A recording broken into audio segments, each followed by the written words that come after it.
While now the fated Pequod had been so long afloat this voyage, the log and line had but very seldom been in use. Owing to a confident reliance upon other means of determining the vessel's place, some merchantmen, and many whalemen, especially when cruising, wholly neglect to heave the log, though at the same time, and frequently more for form's sake than anything else, regularly putting down upon the customary slate the course steered by the ship, as well as the presumed average rate of progression every hour. It had been thus with the Pequod. The wooden reel and angular log attached hung, long untouched, just beneath the railing of the after bulwarks. Rains and spray had damped it, sun and wind had warped it, all the elements had combined to rot a thing that hung so idly. But heedless of all this, his mood seized Ahab, as he happened to glance upon the reel, not many hours after the magnet scene, and he remembered how his quadrant was no more, and recalled his frantic oath about the level log and line. The ship was sailing plungingly, astern the billows rolled in riots.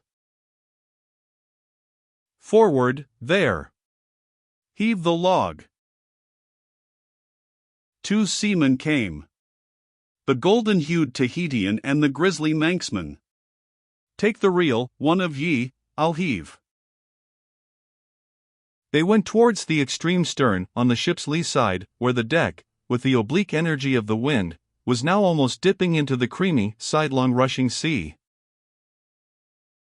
The Manxman took the reel, and holding it high up, by the projecting handle ends of the spindle, round which the spool of line revolved, so stood with the angular log hanging downwards, till Ahab advanced to him. Ahab stood before him, and was lightly unwinding some 30 or 40 turns to form a preliminary handcoil to toss overboard, when the old Manxman, who was intently eyeing both him and the line, made bold to speak. "Sir, I mistrust it. This line looks far gone, long heat and wet have spoiled it." "'Twill hold, old gentleman. Long heat and wet, have they spoiled thee? Thou seem'st to hold. Or, truer perhaps, life holds thee, not thou it." "I hold the spool, sir. But just as my captain says. With these grey hairs of mine 'tis not worth while disputing, specially with a superior, who'll ne'er confess." "What's that?" "There now's a patched professor in Queen Nature's granite-founded college, but methinks he's too subservient." "Where wert thou born?" "In the little rocky Isle of Man, sir." "Excellent. Thou'st hit the world by that." "I know not, sir, but I was born there." "In the Isle of Man, hey? Well, the other way, it's good. Here's a man from Man, a man born and once independent man, and now unmanned of man, which is sucked in, by what? Up with the reel." The dead, blind wall butts all inquiring heads at last. "Up with it." So. The log was heaved. The loose coils rapidly straightened out in a long dragging line astern, and then, instantly, the reel began to whirl. In turn, jerkingly raised and lowered by the rolling billows, the towing resistance of the log caused the old reelman to stagger strangely. "Hold hard." Snap. The overstrained line sagged down in one long festoon, the tugging log was gone. I crush the quadrant, the thunder turns the needles, and now the mad sea parts the log line. But Ahab can mend all. Haul in here, Tahitian, reel up, Manxman. And look ye, let the carpenter make another log, and mend thou the line. See to it. There he goes now. To him nothing's happened, but to me, the skewer seems loosening out of the middle of the world.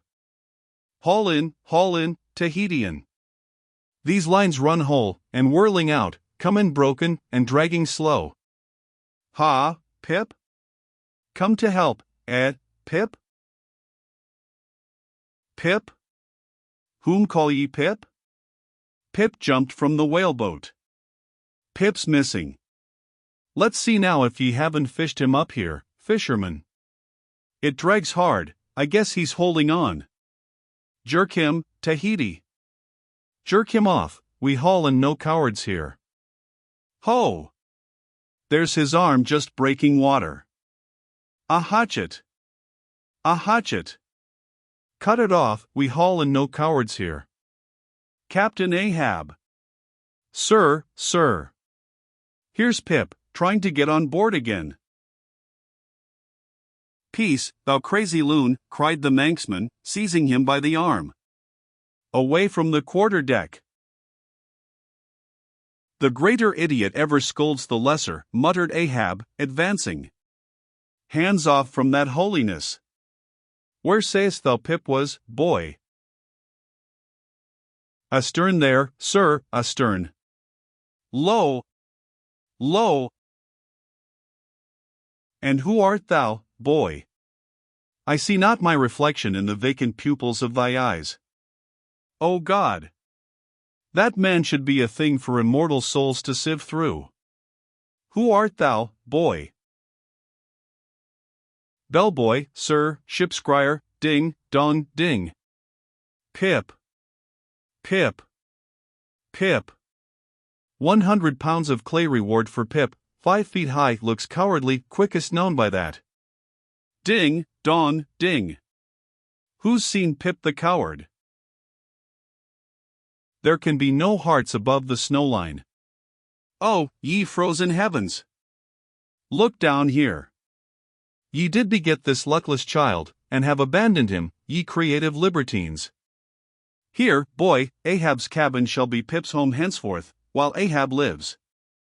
Thou touchest my inmost centre, boy, thou art tied to me by cords woven of my heartstrings.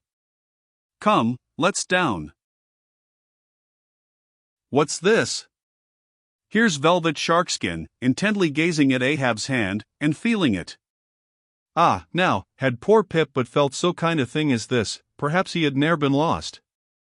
This seems to me, sir, as a man rope, something that weak souls may hold by. Oh, sir, let old Perth now come and rivet these two hands together, the black one with the white, for I will not let this go. Oh, boy, nor will I thee, unless I should thereby drag thee to worse horrors than are here. Come, then, to my cabin. Lo! Ye believers in God's all goodness, and in man all ill, lo you! See the omniscient God's oblivious of suffering man, and man, though idiotic, and knowing not what he does, yet full of the sweet things of love and gratitude. Come! I feel prouder leading thee by thy black hand, than though I grasped an emperor's. There go two daft ones now, muttered the old Manxman. One daft with strength, the other daft with weakness. But here's the end of the rotten line all dripping, too. Mend it, eh? I think we had best have a new line altogether. I'll see Mr. Stubb about it.